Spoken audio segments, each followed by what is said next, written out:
आज के इस कार्यक्रम के संयोजक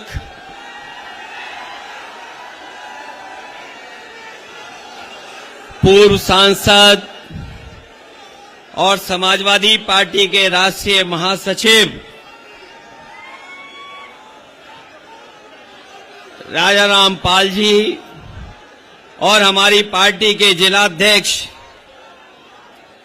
अरुण यादव बबलू राजा जी, मंच पर उपस्थित समाजवादी पार्टी के हमारे प्रदेश के अध्यक्ष नरेश उत्तम पटेल जी, राष्ट्रीय महासचिव और व्यापारियों के सबसे बड़े नेता सुरेंद्र मोहन अग्रवाल जी, राष्ट्रीय सचिव अखिलेश कटियार जी, पार्टी के विधायक विनोद चतुर्वेदी जी, विधायक चंद्र प्रकाश लोधी जी, पार्टी के जिलाध्यक्ष और पूर्व विधायक मुनीष शुक्ला जी, मिथिलेश कटियार जी, राम प्रकाश कुशवाहा जी, भगवती सागर जी, बहुत ही बुजुर्ग पूर्व विधायक हमारे समाजवादी पार्टी के इंद्रजीत कोरी जी, राजपाल कश्यप जी, पूर्व में एमएलसी दिलीप यादव कल्लू जी, जगराम सिंह जी, पूर्व विधायक कमलेश दिवाकर जी, प्रेमदास कठेरिया जी और बहुत सारे, मैं उस कोने से देख रहा हूं कानपुर के और हमारी पार्टी के बहुत संगठन के महानगर के अध्यक्ष भी दिखाई दे रहे हैं। अमिताभ वाजपेयी जी है, राजाराम पाल जी भी हैं, आदरणीय श्रीराम पाल जी से लेकर के यहां पर हमारे निगम साहब राकेश लोधी जी और हमारे पूर्व चेयरमैन, बहुत सारे जो पहली लाइन में दिखाई दे रहे हैं, दूसरी लाइन में भी बड़े जिम्मेदार नेता हैं, तीसरी लाइन में भी हैं, चौथी लाइन में भी हैं और बहुत सारे लोग जो कुछ न कुछ उपहार लेके आए हैं, जो यहां खड़े हैं। उसके साथ साथ इस सभा में महारैली में उपस्थित हमारे सभी आदरणीय बुजुर्ग, हमारे किसान भाई, मजदूर, माताएं बहनें, बड़ी संख्या में उपस्थित नौजवान साथी और पत्रकार बंधुओं, मैं सबसे पहले इस महारैली में आए हुए सभी लोगों का बहुत बहुत धन्यवाद और आभार प्रकट करता हूं। मैं देख रहा हूं मैदान तो है ही भरा, लेकिन मैदान के साथ साथ जहां से मैं चला हूं और कानपुर घुसते ही मुझे बड़ी संख्या में समाजवादी साथी हर तरफ दिखाई दिए हैं। मैं उनका भी धन्यवाद देता हूं और मैं देख रहा हूं समय समय पर कोई हाथ उठा के अभिवादन और अपनी पहचान बताने की कोशिश कर रहे हैं, चाहे वो रसूलाबाद के हों या उस कोने में हम अपने छात्र नौजवानों को देख रहा हूं। इस ऐतिहासिक महारैली के लिए बधाई। और मैं ये कह सकता हूं, आज देश में संविधान बचाने के लिए अगर कोई सबसे आगे जोखिम उठाने के साथ साथ संघर्ष करने के लिए तैयार है तो यही लाल टोपी पहन करके समाजवादी लोग पूरी तरीके से तैयार हैं। आप जहां आज के दिन संविधान बचाने का संकल्प ले रहे हैं, वहीं जो हमारे तमाम महानेता, पूर्व नेता रहे और महापुरुष जिन्होंने हमें संविधान दिया, जिन्होंने हमें जीने का कहते अधिकार दिया कि हम पूरे सम्मान के साथ जी सकें, वो हमारे बाबा साहब भीमराव अंबेडकर जी, डॉक्टर राम मनोहर लोहिया और नेताजी ने जिस संघर्ष पर चल करके संविधान और समाजवाद से लेकर के सेकुलर कैसे चीजें जमीन पर लोगों के बीच में पहुंचे, मैं उन तमाम नेताओं को भी नमन करता हूं, याद करता हूं। आज का दिन जहां ऐतिहासिक है, आज का दिन हमारा संविधान दिवस है। ये संविधान दिवस जो हमें बताता है कि अगर हमारा लोकतंत्र जिंदा रहेगा, हमारे देश में संविधान बचा रहेगा, तो हमें जो एक वोट का अधिकार मिला है उसके माध्यम से हम अपना हक और सम्मान समय समय पर सरकारों से छीन सकते हैं। इसलिए आज संविधान दिवस के उपलक्ष्य में जो महारैली हो रही है उसके लिए मैं बधाई देता हूं। कल मैं बिजनौर में था। कल बिजनौर में समाजवादी पार्टी की सामाजिक न्याय यात्रा खत्म हुई थी। वो लगभग 16 जिलों से होकर के गई थी। हमारी पार्टी के तमाम नेताओं ने 16 जिलों में उस कार्यक्रम को सफल ही बनाया और रामअवतार सैनी जो समाजवादी पार्टी के विधायक हैं वो नेतृत्व कर करके कल अपनी विधानसभा में बिजनौर में उन्होंने समापन किया था। उस कार्यक्रम में मैं शामिल हुआ। उसमें भी ऐतिहासिक जन सैलाब था। उससे पहले आपको पता होगा जब 22 तारीख से पहले 21 तारीख को पीडीए की जो पदयात्रा और जो हमारी साइकिल यात्रा नौजवान लेकर के निकले थे, वो लगभग 5000 किलोमीटर से ज्यादा पूरे उत्तर प्रदेश में कई विधानसभा में घूमे थे। वो 5000 से ज्यादा किलोमीटर की यात्रा हमारे 40 जिलों से होकर के गई थी और उसके बाद वो सैफई में समापन हुआ था नेताजी के कार्यक्रम से पहले। मैं उनको भी बधाई देता हूं, साइकिल और पदयात्रियों को, जिन्होंने पीडीए यात्रा 40 जिलों में निकाली। सामाजिक न्याय यात्रा जो रामअवतार सैनी के साथ उत्तर प्रदेश के दूसरे हिस्से के नेताओं ने यात्रा निकाली, उन्हें मैं बधाई देता हूं।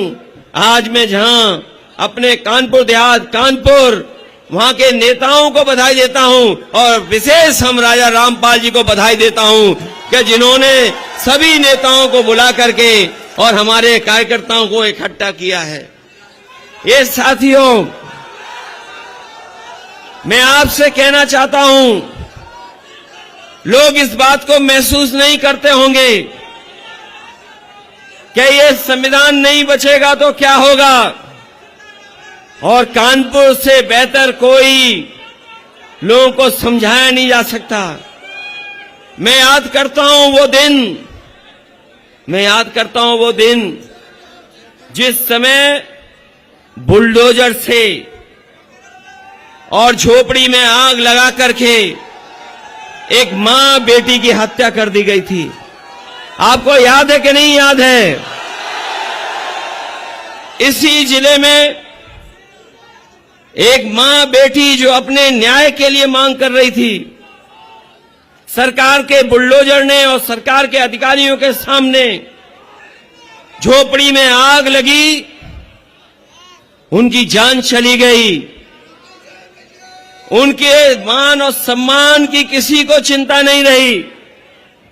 और आप नौजवान साथियों हो, आज के जमाने में कोई बात छिपी नहीं है। अगर आज भी आप उस समय प्रदेश की सरकार के डिप्टी सीएम ने, उन्होंने क्या कहा था उसके परिवार के बेटे से, कहा कि हम तुम्हारे परिवार के हैं। मैंने मुख्यमंत्री और उप मुख्यमंत्री का वो वीडियो देखा, मैंने वो गिड़गिड़ा रहे थे उस परिवार के सामने, गिड़गिड़ा करके कह रहे थे कि मैं आपके परिवार का हूं, परिवार के बीच का समझो। मैं तब तक शांत नहीं रहूंगा जब तक आपको न्याय नहीं दिला दूंगा। बताओ यहां खड़े हुए लोगों, क्या उस मां बेटी को न्याय मिल गया? वही उनका बेटा न केवल जिलाधिकारी के पास बहुत से अधिकारियों के सामने चक्कर काटता रहा, लेकिन उसे न्याय नहीं मिला। अभी कुछ दिन पहले मैं एक परिवार से मिला था यहां पर आकर के। वो सिख समाज का परिवार था। उसकी दवाई की दुकान है, लेकिन एक बीजेपी के नेता से उसका झगड़ा हो गया, और झगड़ा ऐसा कि वो सीसीटीवी कैमरे में है। वो मना करता रहा, उसकी पत्नी मना करती रही, लेकिन वो बीजेपी का नेता रुका नहीं। उसको न केवल अपमानित किया, मारा पीटा, और इतना मारा कि उसकी आंख चली गई। पता नहीं रोशनी आएगी कि नहीं आएगी। बहुत लोगों ने दबाव बनाया, तब जाकर के वो जेल गए हैं लोग, तब जेल गए हैं वो लोग। केवल वही घटना नहीं, यही कानपुर में एक बीजेपी के नेता ने एक किसान से 6 करोड़ रुपए का चेक देकर के जमीन लिखवा ली, और जब किसान को पता लगा कि उसकी जमीन की कीमत ज्यादा भी हो सकती है, लेकिन बीजेपी का नेता बहुत होशियार था। उसने उस सीधे साधे किसान से कहा कि चेक में कुछ गड़बड़ी है, हमें वापस कर दो, हम तुम्हें दोबारा दे देंगे। आपने पढ़ा होगा, जाना होगा, वो परिवार दूर नहीं रहता, यहीं पर रहता है। उस चेक को वापस लिया, और बीजेपी के नेता ने उस चेक को फाड़ दिया, और आज भी उसका परिवार, उसकी दोनों बेटियां अधिकारियों के सामने चक्कर काट रही हैं। अभी भी उस परिवार को न्याय नहीं मिला है। वो किसान जिसका 6 करोड़ चेक लिया था, बीजेपी के नेता ने उसका चेक जला दिया, फाड़ दिया। उस किसान ने मजबूरी में जान देनी पड़ी, आत्महत्या कर ली। बताओ, क्या उस परिवार की मदद की है सरकार ने? क्या उस परिवार के साथ खड़ी हुई सरकार? और आपको पता होगा, यहीं यमुना के पार, यमुना से पार अगर आप निकल जाओ, पहले एक नौजवान अपने किसी मामले को लेकर के पुलिस के पास गया था। पुलिस के लोगों ने और उस अधिकारी ने उसकी जान ले ली, लेकिन उस परिवार को न्याय नहीं मिला।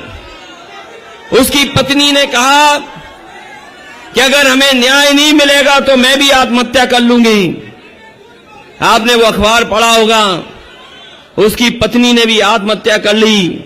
उसके पति की भी जान चली गई, पत्नी की भी जान चली गई, लेकिन अभी भी सरकार ने कोई न्याय नहीं दिया है। अभी मैं लखनऊ की खबर बताता हूं। एक पुलिस का अधिकारी, हो सकता है उसने क्या किया हो, क्या न किया हो, उसकी जान ले ली गई। और जान जब चली गई, जब उसकी जान चली गई, तो पुलिस उस छानबीन में लगी। मैंने एक अधिकारी का वीडियो सुना और देखा। मैंने उस अधिकारी का वीडियो सुना, बहुत आईपीएस होंगे शायद। मैंने वीडियो देखा, उसमें कहा कि जब मैंने 400 सीसीटीवी देखे, जब 400 सीसीटीवी खंगाले गए, तब मैंने चप्पल से उस अपराधी को पहचान लिया, और हत्या जिसने की थी, उस हत्यारे को हम लोगों ने पकड़ लिया। अगर आप अपने पुलिस अधिकारी के हो जिसकी हत्या हो गई हो, 400 सीसीटीवी खंगाल दिए हो आपने, उस अपराधी को पकड़ लिया, मैं तो उसी सरकार से कहना चाहता हूं, 400 सीसीटीवी की जरूरत नहीं है, केवल 10 सीसीटीवी रास्ते के आप खंगाल लेना। गाड़ी कैसे पलटी थी उसकी पोल खुल जाएगी। जो लोग 400 सीसीटीवी खंगाल रहे हैं, लेकिन उनकी हैसियत नहीं है कि 10 सीसीटीवी खंगाल लें। और मैं कहता हूं 10 सीसीटीवी तो अलग बात है। यहीं पर एक नौजवान की मोटरसाइकिल फर्जी इनकाउंटर हुआ था इलाहाबाद को लेकर के। जिसमें हमने और आपने लाइव देखी थी हत्या, उसी के परिवार की एक यहां बेटे की हत्या हुई। अगर आप 400 सीसीटीवी खंगाल सकते हो, क्या आप यहां पर रास्ते में 5, 10, 15, 20 सीसीटीवी नहीं खंगाल सकते हो? ये बात मैं इसलिए कह रहा हूं कि ये सरकार के लोग न कानून को मानते हैं, न संविधान को मानते हैं। और जो लोग कानून और संविधान को नहीं मानते हैं, अगर ये 24 में दोबारा सरकार में आ गए तो हमें और आपको भी नहीं मानेंगे, हमें और आपकी भी वो परवाह नहीं करेंगे। इसलिए 24 जरूरी है। 24 का परिणाम, 24 का ऐसा परिणाम हो कि न केवल समाजवादी लोग जीते हैं, बल्कि संविधान भी बचे और लोकतंत्र भी बचे। उसके लिए मैं आपसे निवेदन अपील करने आया हूं। ये मैं घटनाएं इसलिए बता रहा हूं, ये घटनाएं मैं इसलिए बता रहा हूं कि बीजेपी के लोग न्याय नहीं देंगे, न्याय नहीं मिलेगा इनकी सरकार में। इनकी सरकार में न्याय नहीं मिलेगा। और आपसे बेहतर कौन जानता होगा, जिसे तहसील और थाने में जाना पड़ता होगा काम को लेकर के? बताओ, थाने और तहसील में लूट हो रही है कि नहीं हो रही है? यही जो 100 नंबर पुलिस को दिया था, 112 करके मुख्यमंत्री जी ने 112 कर दिया। और बताओ, 112 के बाद पुलिस ने भी अपना रेट बढ़ा लिया कि नहीं बढ़ा लिया? वो यही की घटना होगी। अभी तक तो पुलिस चोर को पकड़ती थी, हमने और आपने यही समझा, यही देखा है कि पुलिस चोर को पकड़ती है। लेकिन पहली बार कानपुर के लोगों ने देखा होगा, और कानपुर के देहात के लोगों ने, कि पुलिस ने चांदी चोर पुलिस को पकड़ा था। पकड़ा गए थे कि नहीं पकड़े थे? और जब कभी मैं ये ड्रोन देखता हूं अपने सामने, ये उड़ता हुआ ड्रोन, मुझे याद दिलाता है कि 2000 रुपए में कहीं चिप तो नहीं लगाई हुई है। यहां तो किसी की जेब में 2000 रुपए की चिप नहीं होगी, न रुपया होगा। पत्रकार साथियों, आपकी जेब में तो नहीं है, क्योंकि यही ड्रोन ढूंढ लेगा आपको।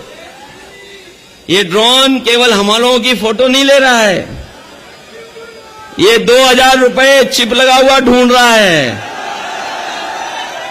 बताओ, ये कैसी सरकार है जिसने 2000 रुपए छापे और 2000 रुपए बंद कर दिए?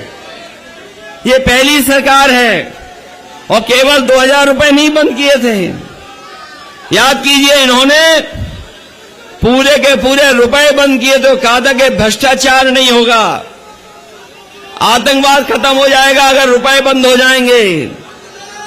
याद कीजिए, इन्हीं बीजेपी के लोगों ने नोटबंदी की थी, वो रुपए बंद कर दिए। क्या बताओ, भ्रष्टाचार खत्म हो गया? क्या लूट खत्म हो गई? सबसे ज्यादा अगर लूट रहा है कोई, तो बीजेपी के लोग लूट रहे हैं, बीजेपी के लोग लूट रहे हैं। ये लोग कभी कभी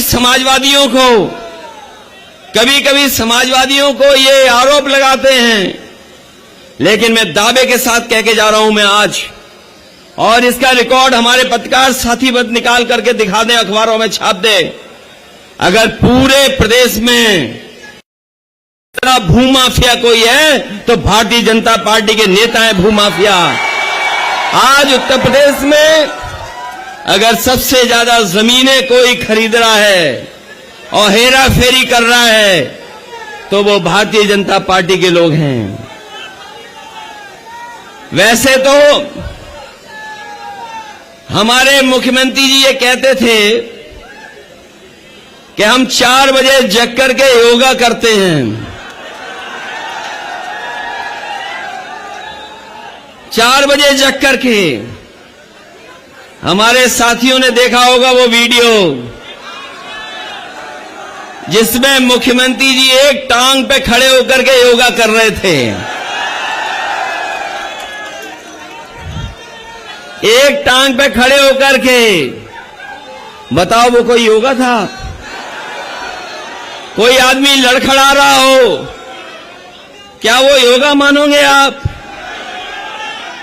हमने तो कई बार कहा कि अगर योगा ही करना था तो नाक में बंद करके अलोम विलोम भी कर लेते तो शायद आपका खुलासा नहीं होता कि योग नहीं आता आपको। योग तो हम लोगों ने करते देख लिया उनको, और जो हमारे विधायक लोग मंच पे बैठे हैं उन्होंने उनकी गिनती भी एक बार सुनी होगी। गिनती एक सवाल को लेकर के जब विधानसभा में चर्चा हो रही थी तो मुख्यमंत्री जी ने आरोप लगाया समाजवादियों पर, और आरोप लगाया क्या जब समाजवादी लोग होते थे तो 46 में 56 को नौकरी दे देते थे।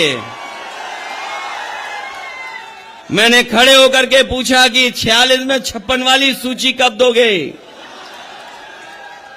आज तक सूची नहीं मिली 46 में 56 वाली, और अभी हम विधानसभा में जा रहे हैं, कई महीने जा चुके हैं, अभी तक 46 में 56 नहीं मिली सूची।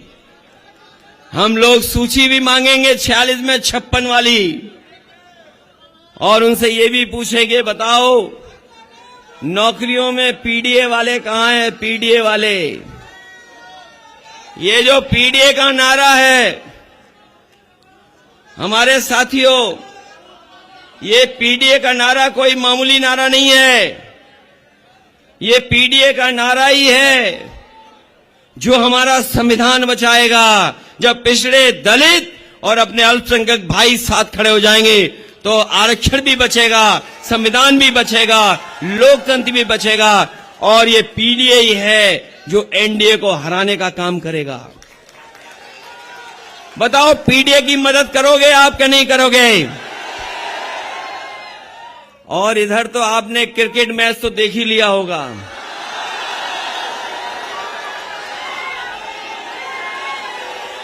ये क्रिकेट मैच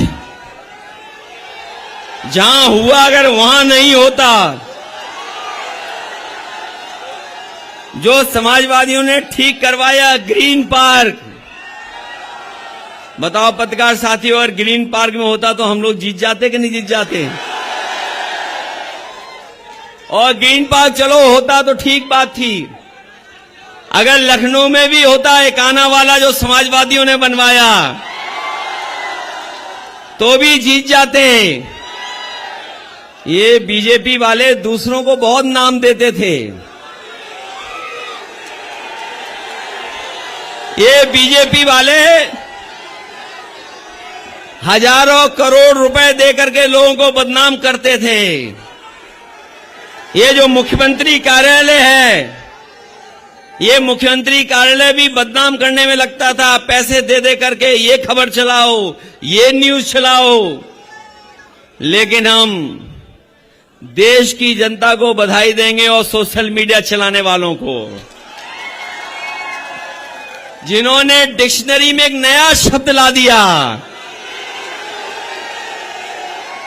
और हमें आपको कहने की जरूरत नहीं है,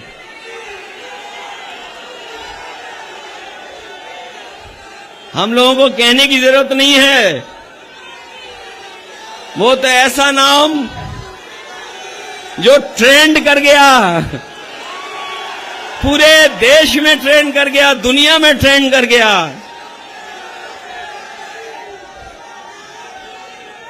ये लोग, ये बीजेपी के लोगों से सावधान रहोगे। मैं आपसे कहना चाहता हूं, ये जितने कारखाने लगाए गए, न इन्होंने कोई कारखाना लगाया, जो भी चल रहे थे वो सब बंद हो गए। जो सड़कें, जो पानी का इंतजाम, जो बिजली का इंतजाम, होना चाहिए था वो कारखानों में नहीं हुआ, फैक्ट्रियों में नहीं हुआ, इंडस्ट्रियल एरियो में नहीं हुआ। और बात केवल यहां तक नहीं है, आपको याद होगा, ये बुंदेलखंड के लोग भी जानते होंगे हमारे, कई बार प्रधानमंत्री जी आए, उन्होंने कहा कि हम यहां पर डिफेंस कॉरिडोर बनाने जा रहे हैं, डिफेंस कॉरिडोर। बुंदेलखंड के लोगों को कहा कि यहां डिफेंस कॉरिडोर बनेगा और डिफेंस कॉरिडोर बनकर के यहां पर टैंक बनेंगे, गोले बनेंगे, मिसाइल बनेंगे, हवाई जहाज बनेंगे। बताओ, दिल्ली की सरकार के 10 साल पूरे होने जा रहे हैं, कहीं मिसाइल बनी हो तो बता दो हमें, कहीं गोले बने हो तो बता दो। हम तो बीजेपी के लोगों से कहेंगे, अगर आपने टैंक गोले नहीं बनाए तो कम से कम सुतली के बम ही बना देते। बताओ, आपका डिफेंस कॉरिडोर कहीं तैयार हो गया क्या? और वही नहीं, ये जो बुंदेलखंड एक्सप्रेसवे, बुंदेलखंड, हमारे मुख्यमंत्री जी को पता ही नहीं था कि उत्तर प्रदेश में कौन सी जगह कहां है। झांसी गए तो बोले दिल्ली से जोड़ने वाला एक्सप्रेसवे बनाएंगे, और जब बनाया भी तो बताओ, इटावा में हमारे घर से जोड़ दिया उन्होंने। और आपने देखा होगा, ये लोग कभी कहते थे कि इनके एक्सप्रेसवे की जांच होगी, हमारे आगरा लखनऊ की बहुत जांच हो गई, कितने वर्षों जांच चली। आप बताओ, बुंदेलखंड से चल करके आए होंगे हमारे बुंदेलखंड के भाई, बताओ बुंदेलखंड एक्सप्रेसवे का हाल क्या है। अगर कभी झूला झूलना हो तो चले जाना बुंदेलखंड एक्सप्रेसवे पे, जब तेज चलोगे तो आपकी गाड़ी उछलती चली जाएगी और अंदर बैठे हुए आप झूला झूलते चले जाओगे। ऐसी सड़क बनी है। और जब समाजवादियों ने सड़क बनाई थी, जब नेताजी ने उद्घाटन की थी, आज भी अगर आप उस पर चलोगे तो लगेगा कि देश की सबसे बेहतरीन सड़क अगर किसी ने बनाई तो समाजवादियों ने बनाई है। हमने बहुत सारे प्रदेशों की जानकारी की है, कहीं ऐसी सड़क नहीं बनी एक्सप्रेसवे जैसी। और अगर किसी ने सबसे पहले हवाई जहाज उतारा है सड़क पर, सबसे पहले अगर सड़क पर आपके एयरफोर्स का सबसे बेहतरीन लड़ाकू विमान अगर किसी ने उतारा तो वो समाजवादियों ने उतारा, और समाजवादियों की वजह से उतारा है। ये हमारा जो एक नौजवान कुछ बोल गया है, ये व्हाट्सएप यूनिवर्सिटी का पढ़ा हुआ लग रहा है। इसके बगल में कोई हो तो कान थोड़ा खींच दो तो इसको रिवाइंड हो जाएगी सब चीजें। ये समाजवादियों ने बनाया था। जिस सड़क पर प्रधानमंत्री हवाई जहाज से उतरे थे, जो हवाई जहाज आपका हरक्यूलस है, हरक्यूलस हवाई जहाज जो सबसे बड़ा वाहन है, भारी वाहन है, उसको अगर किसी ने बनाया था सड़क पर उतरने के लिए तो वो समाजवादियों ने बनाने का काम किया था। और उसी की वजह से देश के प्रधानमंत्री हरक्यूलस हवाई जहाज से सड़क पर उतर पाए थे। वो किसी और की देन नहीं थी, समाजवादियों की देन थी, समाजवादियों ने बनाए। इन्होंने नई भर्ती कर ली है पुलिस में, इन्होंने नई भर्ती की है पुलिस में। कोई नई भर्ती हुई है 4 पैर वाली, डिवाइडर पे खूब दिखाई देते हैं। आप लखनऊ से चल करके आओ, उधर से चल के आओ, बुंदेलखंड की तरह चले जाओ, बताओ नई भर्ती है कि नहीं है, जो सड़क पे बताते हैं कि इधर जाओ उधर जाओ या बच के जाओ। और अगर आप बच के नहीं गए तो एक्सीडेंट हो गया तो जान चली जाएगी। ये मुख्यमंत्री जी का प्रिय जानवर है, ये बीजेपी वालों का प्रिय जानवर है। ये सांड ने उत्तर प्रदेश में हर दिन किसी न किसी की जान ली है। कोई दिन नहीं बचा जिस दिन एक सांड से किसी की जान न जा रही हो। बताओ, प्रधानमंत्री जी ने कहा था कि हम 15 दिन में अन्ना जानवर और खुले जानवरों की समस्या का समाधान कर देंगे। अब तो 10 साल पूरे होने वाले हैं। बताओ, इस समस्या का क्या समाधान हो गया? और ये बीजेपी वाले बहुत भारत माता की जय बोलते हैं। इनका भाषण शुरू ही भारत माता की जय से होता है, खत्म भी भारत माता की जय से होता है। हम लोग भी देश प्रेम करते हैं, हम देश के साथ हैं। आज अगर शहीद अपने घर पहुंच रहा है पूरे सम्मान के साथ, तो वो किसी और की देन नहीं है। हमारे आपके नेताजी जिन्होंने फैसला लिया था, वो जानते थे कि हमारे गरीब और गांव के रहने वाले किसान का बेटा ही फौज में भर्ती होता है। उसको अगर सम्मान से गांव तक आज सरकार अगर पहुंचा रही है, तो वो फैसला किसी ने लिया था, तो वो नेताजी ने लिया था। मैं अपने नौजवानों से कह के जा रहा हूं, मैं अपने नौजवान साथियों से कह रहा हूं, ये जो अग्निवीर है आधी अधूरी नौकरी, हम इसके पक्ष में नहीं हैं। आप लोकसभा जिताइए, आप लोकसभा जिताइए, अग्निवीर जैसी व्यवस्था को समाप्त कर करके फौज की पक्की नौकरी देने का काम समाजवादी लोग करेंगे। ये लोग, जो लोग पीडीए के खिलाफ हैं, अब पीडीए की बात केवल पीडीए के नारे तक नहीं है। पीडीए की जो लड़ाई है वो आगे बढ़ेगी। वो आगे तभी बढ़ेगी जब संविधान के तहत बाबा साहब भीमराव अम्बेडकर जी ने जो संविधान दिया, उसके तहत दलित भाइयों को तो आरक्षण मिला है, मंडल कमीशन से आरक्षण पिछड़ों को मिला है। इस लड़ाई को और आगे बढ़ाना पड़ेगा। तो जाति जनगणना कर करके आबादी के हिसाब से जो जितना आबादी में है उसको उतना हक और सम्मान मिलना चाहिए। इसलिए लड़ाई हमारी बड़ी जरूर है, लेकिन 24 में इस लड़ाई को हम लोग जीतने का काम करेंगे। आप लोग मदद करना, हमारी सहयोग करना। आप लोग बताओ, तैयार हो कि नहीं हो? और इस बार इसीलिए पहले आ गए आपसे मदद मांगने, क्योंकि आज मदद मांगेंगे तो आप वोट भी अपने बनवा लोगे, अपनी वोटर लिस्ट भी ठीक करवा लोगे। पिछली बार किसी ने नहीं हराया हमें और आपको अपनी वोटर लिस्ट और अपने बूथ सेक्टर को ठीक करना है, क्योंकि यही लड़ाई में हमें कामयाबी देंगे। क्योंकि बूथ सेक्टर ठीक होगा, वोट हमारे पूरे होंगे, तो हमारा वोट इतना है जिसका कोई मुकाबला नहीं कर सकते बीजेपी वाले। बताओ, बीजेपी के लोग झूठ बोलते हैं कि नहीं बोलते हैं? कितना बड़ा झूठ बोलते हैं। अरे उनकी हर बात झूठी है। झूठे हैं कि नहीं हैं? उन्होंने कहा नौकरी दे देंगे। बताओ, नौकरी कितको मिली है? बोले कारखाने लग गए। बताओ, कहां कारखाना लगा दिया इन्होंने? कह रहे बिजली हमने फ्री दे दी 24 घंटे।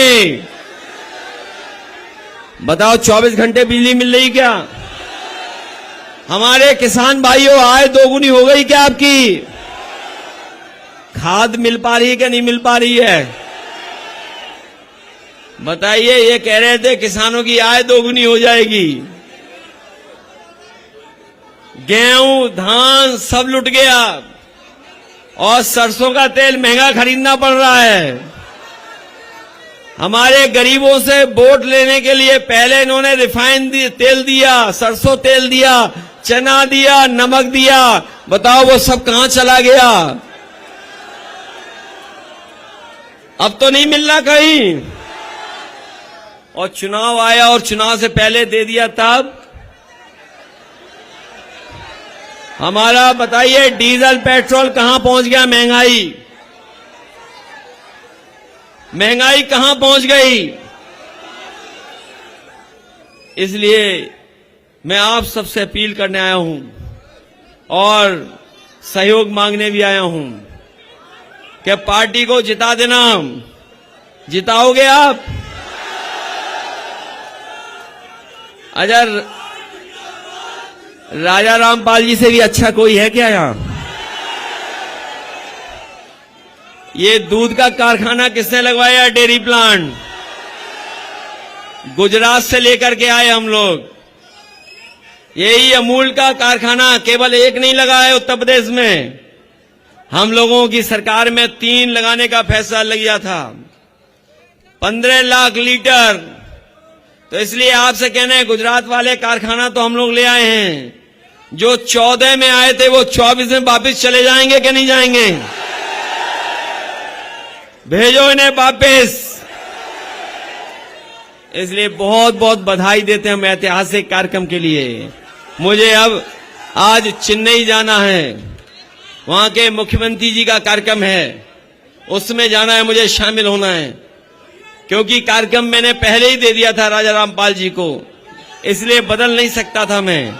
इसलिए मैं राजा रामपाल जी को बधाई देता हूं। इनके साथ साथ जो हमारे मंच पर हैं, इन सबको इनको मैं सबका धन्यवाद देता हूं। नाम लेना संभव नहीं है।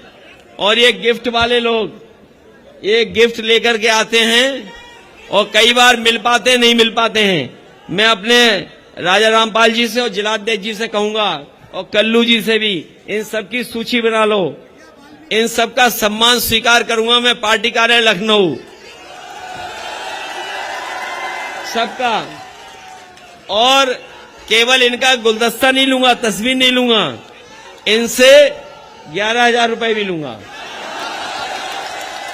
11,000 रुपए भी नहीं सबसे। अरे फौजी चेयरमैन चलिए, इसलिए बहुत धन्यवाद देते हैं। इनके साथ साथ जहां हम बाबा साहब भीमराव अम्बेडकर जी को याद कर रहे हैं, हम अपने नेताजी को याद कर रहे हैं, डॉक्टर राम मनोहर लोहिया जी को याद कर रहे हैं, वहीं हमारे बहुत सारे पूर्व नेता जो समय समय पे हम लोगों को दिशा दिखाते रहे, मनोहर लाल जी को याद करते हैं, हरमोहन सिंह जी को याद करते हैं, राम स्वरूप वर्मा जी, प्रभु दयाल यादव जी, जसवंत यादव जी, केसरी यादव जी, राधेश्याम कोरी जी, हाजी मुश्ताक सोलंकी साहब, मथुरा पाल जी, योगेंद्र पाल जी, इन तमाम नेताओं को भी हम याद करते हैं जिन्होंने समय समय पर योगदान दे करके और अपने प्रयासों से समाजवादी आंदोलन को आगे बढ़ाने का काम किया। वहीं हम उनके प्रति भी दुख प्रकट करते हैं जो विश्वकर्मा समाज के जो 2 किसान गरीब हमारी जिनकी जान चली गई। ये बीजेपी की सरकार में न्याय मिलना मुश्किल है। अगर समय पर प्रशासन ने और शासन ने काम किया होता तो शायद हमारे विश्वकर्मा समाज के 2 किसानों की जान नहीं जाती। इनके साथ साथ हमें अपने खजांची के गांव के प्रधान जी भी दिखाई दे रहे हैं। खजांची तो याद होगा आपको। ये पढ़ाई लिखाई उसे तो बीजेपी वालों को करना चाहिए थी, क्योंकि बीजेपी के गलत फैसले की वजह से ही वो बैंक में पैदा हुआ। अगर कोई उसकी परवरिश और पढ़ाई का ध्यान रख रहा है तो वो हम समाजवादी लोग हैं जो उसकी परवरिश का भी ध्यान रख रहे हैं। मैं इन्हीं शब्दों के साथ अपनी पार्टी के सभी नेताओं का बहुत बहुत धन्यवाद और आभार प्रकट करता हूं, इस उम्मीद इस भरोसे के साथ कि आने वाले समय में जो आज हम लोग संकल्प ले रहे हैं संविधान बचाने का, वो हम संविधान भी बचाएंगे, लोकतंत्र भी बचाएंगे। बाबा साहब भीमराव अम्बेडकर जी का जो संविधान है उसको बचा करके डॉक्टर राम मनोहर लोहिया जी ने जो रास्ता दिखाया और जो नेताजी ने हमें संघर्ष करने का हमेशा उत्साह बढ़ाया, उस रास्ते पे चल करके समाजवादी आंदोलन को और मजबूत बनाएंगे। इन्हीं शब्दों के साथ आपने जो इतना जन समूह और प्यार सम्मान दिया, इतना सहयोग दिया, उसके लिए बहुत बहुत धन्यवाद, बहुत बहुत आप सबको बधाई।